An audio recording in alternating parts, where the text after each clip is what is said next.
Hello and welcome to the European Resilience Initiative Center video podcast. Today our guest is Paul Shmotolokha. He is a founder and CEO of New Use Energy, a company which focuses on production of solar generators and energy storage systems. He is a former artillery officer of the US Army and a Ukrainian patriot.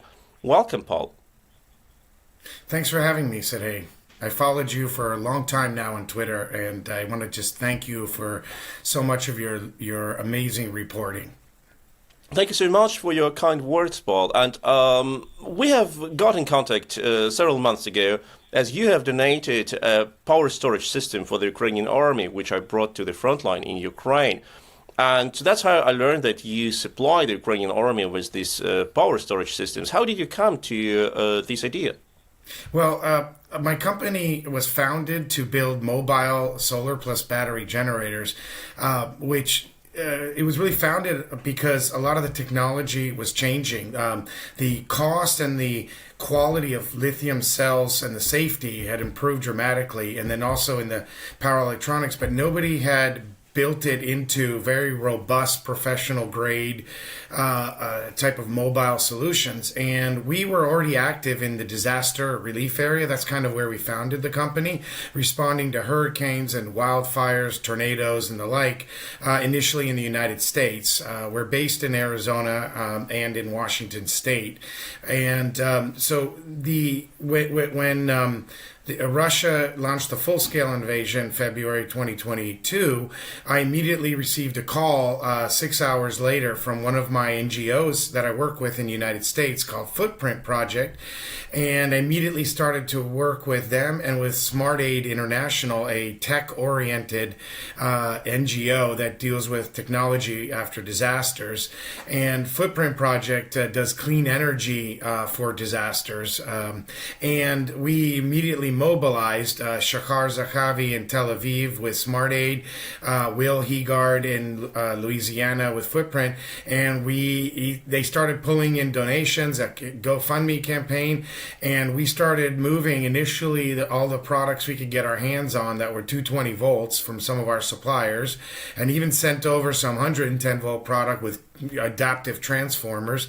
And we immediately worked with hospitals, with first responders and the like, because I knew that I also had served in special operations and I understand hybrid warfare, and I immediately figured they would go after the grid, especially since Russia had gone after with cyber attacks before and paralyzed a good portion of the grid.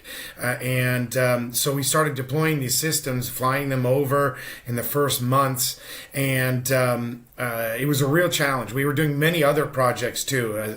We actually enabled a whole truck, an 18-wheeler full of antibiotics, to make it through Romania to Moldova into Ukraine and then immediately to the front lines and to hospitals, very much. And that was all organized by Smart Aid International. And then I handled the Ukrainian side with my contacts and network. And so then I was contacted by an IT disaster relief NGO, and I sent over all sorts of IT equipment that they donated. And then the need for power equipment became very evident, and we just continued to focus on what we do naturally in the United States and building up a small team in Ukraine.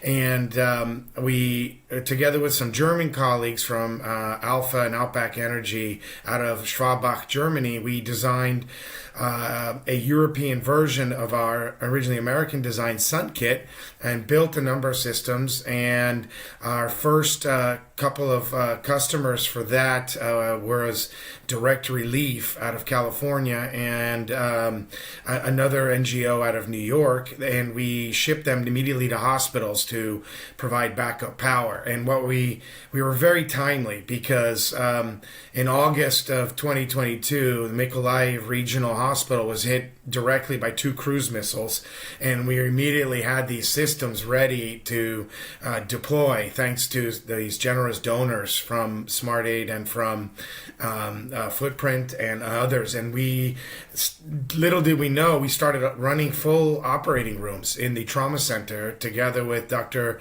Dmytro Fedorenko, who we call the Solar Doctor, who is the head of the trauma department for Mykolaiv Oblast Hospital and has about 95 staff under him. And we got him his first unit because he had no light, no power, and he was the sole trauma center, not just for Mykolaiv, but also for Kherson Oblast. And so we really started working a lot with hospitals and clinics, and then we got our first calling to work with the Ukrainian military, and we build some specialty products in Pelican-like cases. If you know what they are, those are the very robust black ABS plastic cases, and we build full battery inverter solar systems in there for our disaster clients, and we realized that they were very applicable for a number of missions in the frontline areas, such as company, battalion, and brigade level commands, running their communications, their monitors, their and above all, Starlinks. And I think we run, I don't know how many Starlinks right now in the field, but over 100. And these all require a larger battery. So, there's a lot of other brands out there that make what everybody in Ukraine calls power banks. We make a very robust system that is made to last in a harsh operating environment. It's not really made for camping on weekends or for occasional use. It's made to be used every day. It's not exactly military specification, but it's the closest thing in the market to it. So we started working. One of our early military projects was a group in Bakhmut had, this was at the height of what was going on in Bakhmut, had a M113 armored personnel carrier, and they wanted to outfit it into a mobile command center. So we put one of our sun cases in there and started powering all their electronics, because this is a 60 to 70-year-old armored personnel carrier. It didn't have power electronics in it at the time. When I was trained as a cadet, we already thought they were old, okay? But they are extremely useful. And then we started working with, there was a great fundraiser we did just over a year ago together with the famous Ukrainian singer Ruslana and the Dallas Ukrainian Culture Club. The Dallas Ukrainian Culture Club put on a fundraiser for last year's Christmas, and I flew down to Dallas. Ruslana gave a performance, and we raised about $35,000, some really generous donors, and a number of those systems actually went to the famous Special Operations Unit Kraken. And they also went along with these, what we call our tactical, they are actually military specification solar panels. So we make very special solar arrays that can actually be hit with shrapnel or shot, and they will still continue to produce energy. They have no glass. They don't reflect. They fold up, and you can carry them under your arm. You can walk on them even. So they're very robust, and the Kraken guys really like them. And we've learned a lot of lessons. We started working last summer thanks to a woman named Lida Lada. She joined our team about a year ago, and she has tremendous connections in Ukraine. She's actually a biomedical engineer, and she works with the Ministry of Health in Ukraine, many others for a number of years. But she had a number of military contacts, and she started introducing us directly to the units and arranging. I would arrange some of the donors, she would get some of the donors, and we are just so dedicated we actually do our own projects. So we ship to an NGO in Ukraine that stores the items, and then they distribute it further to either military units or hospitals, clinics, community centers. And in the last 9 months, we've had a huge focus on frontline areas. Initially, we were working all over Ukraine. I mean, we have our systems in 25 different hospitals in Ukraine and in over 20 cities. But then we started working with a wonderful woman, a former acting mayor of Kherson, Helena Luhova, and she brought us these locations in Kherson that really needed a long duration backup power. So we've installed systems, for example, thanks to the famous Maria report. If you know them on Twitter, they did a big interview with me in a fundraiser, and we installed systems at the police station to run their emergency communications for up to several days. We installed a system together with Power Up Ukraine, which is a Rotary International initiative, to run the control systems of a water pumping facility after the Nova Kakhovka dam burst. They had a big generator to run the pumps, but they had no power generation to run the control systems. So now that's actually all solar powered. We installed the the tactical panels up on the roof because they're not easily seen by drones and they won't break from shrapnel. And then we put the power system in the control room, and it regenerates every day and runs all their internet connectivity, all the communications between the pump and the central control system and everything. And then, we also do, of course, community centers because especially in Kherson, where between Antoniivka and Kherson, there's just a huge swath of territory where the grid is gone. It was flooded. It won't be rebuilt. The utility has declared bankruptcy, so it's going to be a while. It'll be years before a lot of it comes back. But people want to live there still, and they've got to charge their phones, and they got to have lights occasionally. And they were walking up to 30 blocks in the city to recharge their phones. While they were walking, they were getting bombarded by Russian artillery. And so what we started doing was putting in, when we could afford it and when we had donors, putting in these solar generators into Stairways Community Center's offices. And so they were trying to minimize the distance that people have to travel to recharge their laptops and phones. Because, one thing we learned in the disaster relief and resilience industry is survivors need connectivity. We had one of them go to an NGO in California after a huge wildfire, and they're like, wanting to get them lunch and other things. And they said, forget about that. I want connectivity. I've got to talk to my family and let them know I'm okay. So the need for electricity in wars or after disasters is just, magnified. Its role on the battlefield, though, in Ukraine is absolutely fascinating. The conflict in Ukraine is the biggest mix of high technology, consumer technology with actual military technology. I mean, you have 50-year-old 152 millimeter Soviet artillery being targeted using Starlinks that are doing video hops, powered by our equipment at the actual artillery piece, hopping to the drone operator who has another one of our small units who's 20 kilometers in front of him, who has a drone that's 20 kilometers ahead of him, and he's providing video data to the satellites, low Earth orbit satellites, which is a radical development. So it's actually a lot faster than certain other geostationary technologies. So it's hopping it from the drone that's 20 kilometers deep behind enemy lines, seeing an artillery battery, firing that down to the forward observer who's 500 meters behind in front of the Russian lines, who's beaming it up again on his Starlink, being powered by one of our solar generators, down to the battery and down to the command as well, battalion command. And so they're all doing instantaneous fire coordination, which is speeding up counter battery fire. I mean, this was an amazing development by the Ukrainian military, which doesn't have huge hardened digital communication systems like the American Army does. They're using this commercial Starlink system, and they've got thousands of them. I recently looked at, I don't want to do a commercial for them because there's some other great options out there. We're actually working with Viasat to try to bring a redundant system into Ukraine.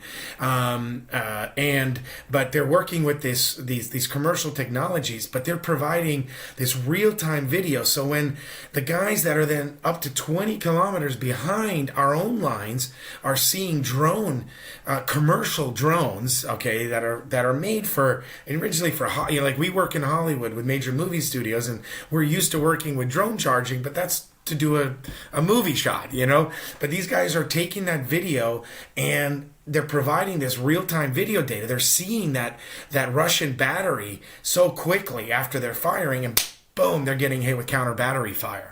And it That is really exactly put what the I hurt wanted on the to. Russians. That is exactly what I wanted to ask you. You have already demonstrated a very broad spectrum of the usage areas, starting from the hospital and police stations and community centers up to artillery units on the ground like IFVs or artillery units. And that is a quite broad spectrum of usage of energy devices. And we have seen during this war that the Russians, exactly as you said, they were targeting the power grid. They wanted to send Ukraine into the Stone Age without any power supply, with no communication works, no heating works, no water pumping station work, nothing. And now we have like practically two directions of energy resilience of Ukraine: the civilian life in the cities and the front line, where units demonstrate their dependency on energy supply in the areas where they did not need energy supply before, like a mortar unit didn't need like an energy generator or energy supply unit 20 years ago. Now they need it. How do you deal with all these challenges? And in particular, you as a former artillery officer, what challenges do you see here on the front line? Well, I want to add just a third area, and that is civilians in frontline areas or within that immediate area, because the front moves and there's a scorched earth policy very often by the Russians. And so I'm also expecting when the front line moves, there's going to be no grid for a long period of time. You have to rebuild. So we're kind of looking at the three paradigms. How do we deal with it? Well, first of all, we stay very focused on what we do well, which is building tough battery, long runtime power systems. And our systems are designed not only to recharge by solar, but they have a very fast charger in them, so that when you have a gas generator, you can recharge it in 3 hours or less. A big battery, a big lithium battery, and then you turn it off. And because I have to comment, we set out in our company to replace or relegate gasoline generators to a secondary role. That's the goal of our company: portable gas generators. We see them going by the way of a fax machine or a DVD player. That technology, Ukraine is actually one of the most highly used to now markets for things like these power banks and the like, much more so than elsewhere in the world, that is still getting familiar with them. And I'd like to just comment on what some of the unique challenges are that we are conquering, working together with Ukrainian military units who had to use gas generators. When the Ukrainian grid was hit hard a year ago, everybody started sending gas generators. And we were like, come on, guys, you don't realize there are serious problems with this. So number one, with a gas generator, they create a heat signature. Okay, they have a pronounced one. So the reason why we worked with that one command unit, the battalion command in that M113, is they had their generators targeted and blown up. They had them about 100 feet away. Thankfully, nobody was killed, but I can show you photos of blown up generators left and right. Drones have thermal sights. They see heat signatures of these gas generators. You have to run them outside. If you run them inside, you kill people because it creates carbon monoxide. Okay, it has fumes. It also makes noise. Drones can pick up noise. Okay, and the like. So drones are very sophisticated. So like in Kherson and these community centers, if you run a gas generator, you're creating a target. You're going to get hit. The other thing is, a lot of, for example, wonderful people donated large gas generators to hospitals. And here's the problem, they tell me. Number one, hospitals who have to run generators often, like up to 3 days, like our main, the largest deployment we have in Mykolaiv, they don't have budget money for fuel. They eat up a lot of fuel. They also don't have people who can drive around town looking for fuel. Imagine you live in Kherson. Every time you go out, you're putting yourself in danger. So you have to run out to get a couple of liters of fuel for your generator. You're putting yourself at risk. Okay. Third, they're dangerous. After hurricanes, very often in the United States, more people die from generator usage than they do from the hurricane itself. They're flammable, or they create the fumes that kill people. So there are a lot of issues. I remember and one of the reasons when we first started working at Cresson, I got so passionate about it. There was a Guardian newspaper reporter that went to a community center, and the lady offered him some hot tea, and he's like, "Oh, great. Well, can And he said something about like, well, you have no lights or can't charge a phone." She goes, "Yeah, they gave us a generator, but I don't have any money for fuel. But I've got propane tanks, so I'm able to make you some tea. Would you like some tea?" And that's when I clicked and realized these people need a regenerative source. So if you're a donor, it makes so much sense to have a solar panel and one of our units that's designed, by the way, for 10 to 15 years use, not a couple of years, because the customer, the user doesn't have to use more of his budget money. Okay. The other issue with generators is they have a motor in them. They're 150-year-old technology. They're not made to run 24/7, 24 hours, 7 days a week, all month. And Ukraine has a lot of situations where they have to run generators constantly, not occasionally. They break down. People don't understand they have to put oil in them, and you need special technicians to run, mechanics to run a gas jet, to maintain a gas generator. The American Embassy, I remember, had an advertisement. They hired 2 mechanics just to run their generators full time. People. So ours are maintenance free. It's just you do have to be careful. You got to watch out for the solar, and is it giving you enough energy for your battery? And there's a Bluetooth app on your phone. You can know how much battery power you have. But if the grid comes back on, you recharge the battery really, in 3 hours. Or if you have a generator, you can ration the fuel. So instead of the amount of fuel you need in 24 hours, you only have to refuel once every 8 days. And so that's one of the things that the military units are doing. There are some military units, because people did dumb things, they didn't understand the battlefield environment, and they sent glass panels to frontline areas early on. They were destroyed, and they were targeted, and people were hurt. And so some units have said, no, you can't. Okay, you can't use solar, and we have certain units using ours because they understand that they have a very low heat signature. They don't reflect. They don't have any glass. They don't have aluminum frames, etc. But many ones say no. So what they do is they have a battery generator of ours, and then they use it for 20 to 25 hours. For example, we just got a report from one of the best medical commanders anywhere on the front lines near Avdiivka, and he goes, I run it for 20 hours. It runs my Starlinks, it runs my ventilators, it runs my blood suction, anesthesia, and then I cycle the units. I have one behind the lines. I charge it with the generator for 3 hours, and then I bring it back to the front line. So he goes 20 hours on, 3 hours off, and he rotates the units.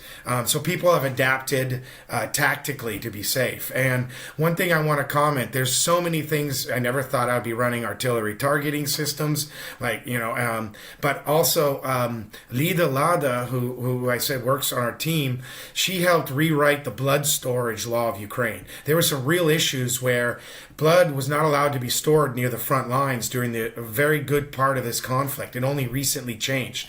So we've started to work with units in frontline areas because they don't have any power, but they want to be able to store plasma in blood, and it allows them to save lives. So imagine you are wounded, you're coming to that first stabilization point, or you're civilian, or it can be a Russian soldier that's being treated in that stat point. Earlier, you couldn't get blood. You had to, triage you, tourniquet, and evacuate. And a lot of people lose limbs when they can't open that tourniquet and get blood faster. Well, now we're working with a company from Arizona, Delta Development, and they put out their own units in the field, and we're starting to match our units with theirs to run their blood storage 24/7. So it's like a real high impact type of application. Indeed, there are a lot of areas where you can use the power storage systems, and as closer to the front line, as more limitations you have on what power storage systems and what generator systems you may use, not to increase the danger, as you have described the situation with the thermal signature of the gasoline generator, or the noise, or the fumes. But what is the future? I have to say the supply lines, a lesson we learned in Afghanistan. One of the biggest vulnerable points in Afghanistan, U.S. Army learned, it wasn't the fire base. It was the convoy bringing fuel to the generator to the fire base. They were the most vulnerable. Exactly. But what is the future of this development? Like, will we have in the future, in maybe 2, 3, 5 years, the platoons and squads having their own power systems providing electricity to all their devices? How will it look like? I think we're part of the way there already. If we had more support and more donors, we have a list. Literally, Sergey, our list, we have requests for over 2,000 power units. I just don't have those kind of donors. I don't have those connections. But the list is a mile long. We have a request alone from the commander of the anti-air forces. You have probably seen those 4x4s that have a 50 cal on them, and they're going out shooting down Shaheeds, and they need mobile lighting, a high intensity, and it needs a solid inverter in there, and it has to run for up to 30 minutes while they search for these things, or longer. They can be out all night. And so there's these applications that just Ukrainians, because they're kind of like, they have these modified, I wouldn't call them irregular, but let's say hybrid type units of their own, where they're territorial defense or the like. So they've created all these anti-aircraft groups, but they need mobile power to run those searchlights. And the list over there is just 1,000. They need 1,000 of our systems, and they need more lights. And then if I look at all the other requests we have a request from Kherson City right now for over 200 of our solar generators. They don't want gas generators. They don't have the fuel infrastructure or the budget for it. And they're like, and Kherson, by the way, is in a great solar area. It gets 270 days of sun a year. Now imagine if you're the group. We have our systems on the left bank with some of those groups in I think it's called Krinky, where the hellish fighting is going on right now on the left bank.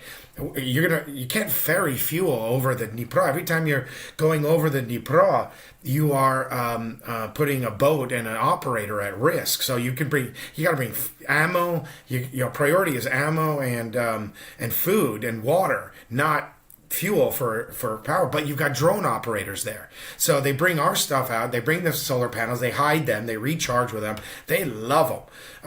And everything we do and make, we try to make it just a little tougher, as tough as we can, but with a decent price point. I mean, we could build the world's most impervious system, but we also, like I said, we work in telecoms, in the film industry, work after disasters. We work with a lot of NGOs in the US and Africa, and Ukraine. And so we do try to keep things reasonably cost, which is important for Ukraine. The Ukrainian army fights on a budget. They don't have the unlimited budget of the United States, so they really are looking for cost-effective solutions. So I do see a future of, and not a future, I think it's here now. And what's going to happen is other militaries are going to start doing this. So that is exactly what you mentioned. Like, the Ukrainian army works intensively with civilian technologies, and civilian technologies are much cheaper than the military-grade ones. Also because you don't need to be as reliable as a military-grade technology, but the Ukrainian army uses them because they are available. They're here and now, and they can use them. But you are working on this field since over a year, like since the start, almost 2 years. Yeah. No, I mean in Ukraine. In Ukraine, 2 years. Since day one. Exactly. And I'm pretty sure you have learned a lot from how your devices are being used on the front line. What were the weak points which you have found out, and how did you improve your equipment? Yeah, I'd say first, the first thing I actually did is working in Ukraine forced us to create a whole line of 220 volt product, 50 hertz products. So we initially were working in the US, and we shipped over some items I had that were through suppliers that they were using in Asia. So I got some 220 volts, but I had to make everything with the right sockets and all. And I have 30 years of telecoms and power electronics experience internationally. So that was quick and easy. So we had to adapt. So secondly, fast charging, fast recharging. They can't afford to have too long a time. So we had to increase the power of our chargers.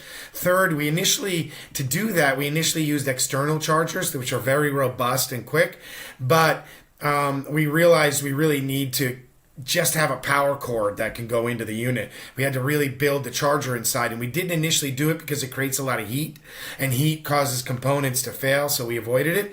But because of some projects we did this summer in Texas when it hit 45 degrees and some of our equipment had to take a time out, we our most mobile stuff. So we then upgraded all of our componentry to work in 70 degrees Celsius. Okay, so very high tech, and it incorporated an internal fast charger. So we did all so fast charging.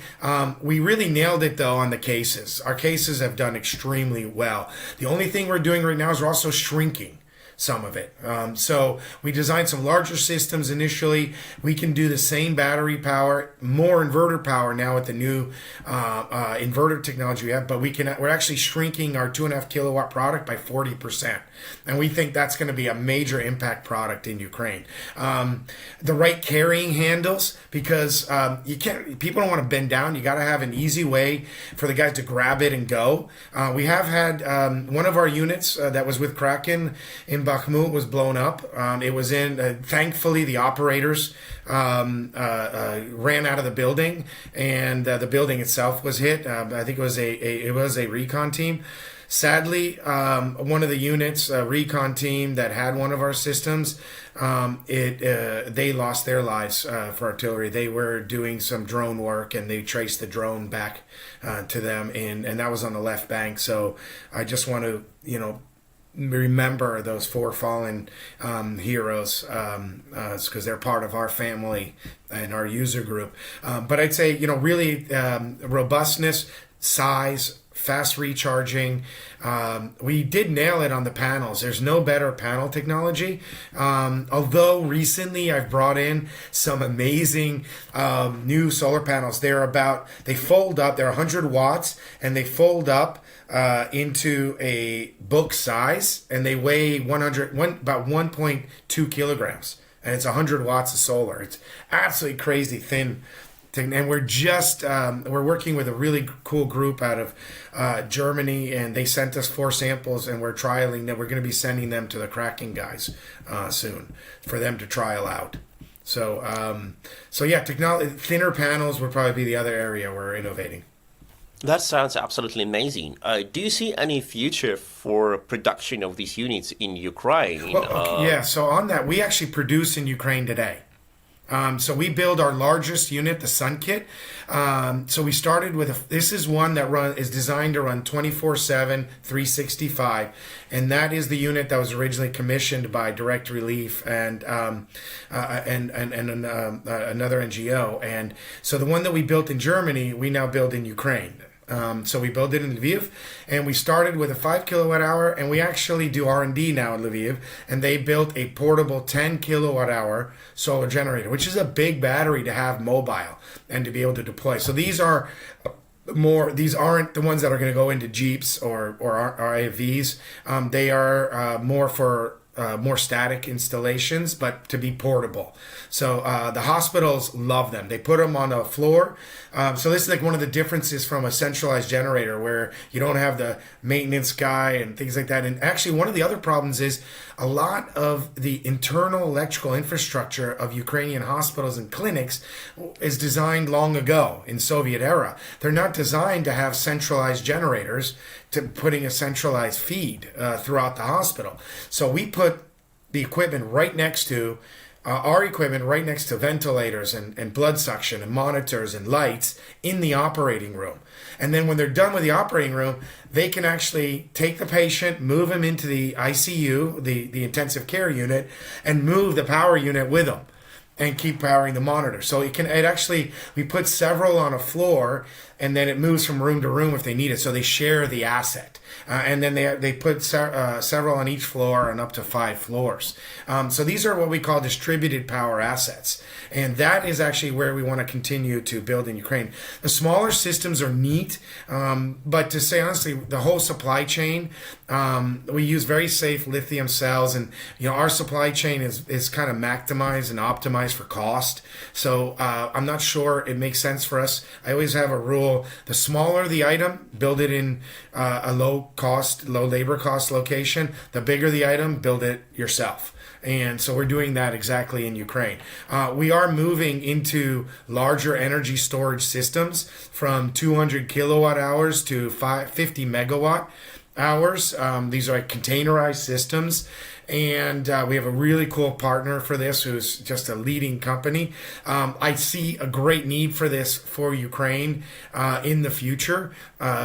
Just to have, grids, centralized grids are vulnerable. We saw that last year. The DTEC and so many utility workers did a heroic job. But they have, for example, old Soviet transformers, and we got lucky because Azerbaijan had 60 of them lying around that they could use to fix. But I don't know how many more there are right now. So the Ukrainian grid is a bit old, just to do one of the biggest things is your resilience, and we believe very strongly in the mission of resilience. The more battery generators or the more backup battery systems that are available in Ukraine, from our smaller ones to these large megawatt size, the more resilient Ukraine is going to be.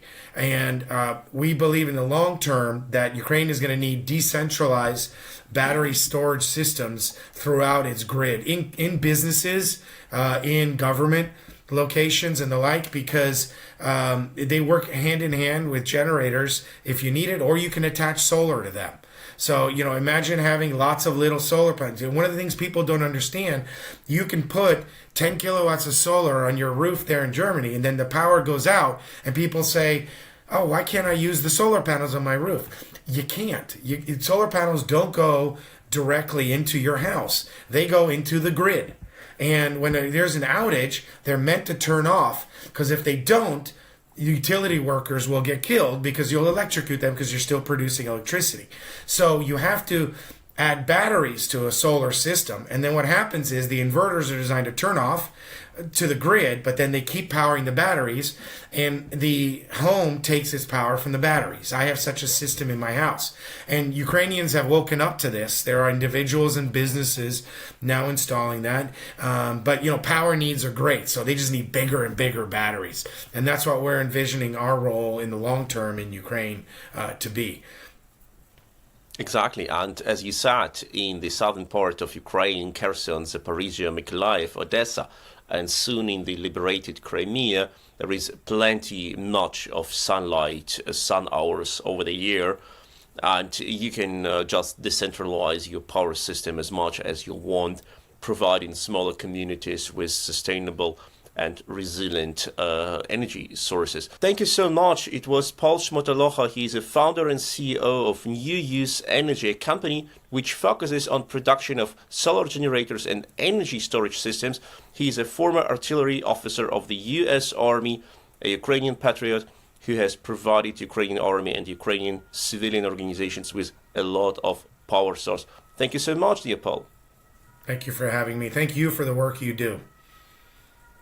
And don't forget to like, to share, to subscribe, and leave your comments under this video and wait for the new interviews.